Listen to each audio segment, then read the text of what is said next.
বাজে 2:30 এই সবে স্নান করে পুজো দিয়ে উঠলাম।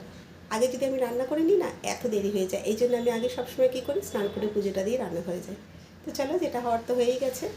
ওই মেয়ে একটু বেলায় কলেজে গেলেই এটা আমার হয়। ও যদি সকাল সকাল কলেজে যায় না, তাহলে আমার ওর চলে যাওয়ার পরে কাজ টাজ করি, স্নানটা করে নিই। আজকেও দেরি করে গেল।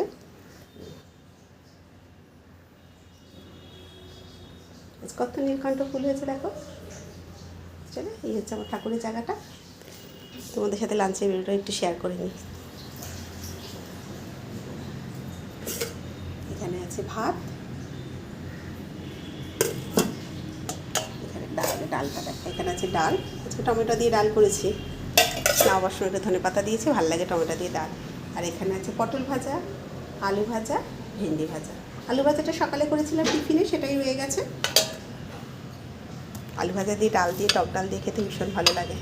আর এখানে আছে স্যালাড, আর এখানে আছে চাল পোস্ত। ঝিঙে নেই, কালো জিরে কাঁচা লঙ্কা দিয়ে করেছি। এই হচ্ছে আমাদের লাঞ্চের মেনু। তোমরা কে কী খেলে কমেন্ট করে জানাতে ভুলো না। যদি ভিডিওটা ভালো লাগে তাহলে একটা লাইক করো, কমেন্ট শেয়ার ফলো করতে ভুলো না। আর যারা ইউটিউব থেকে দেখছে তারা অবশ্যই চ্যানেলটাকে সাবস্ক্রাইব করে দিও।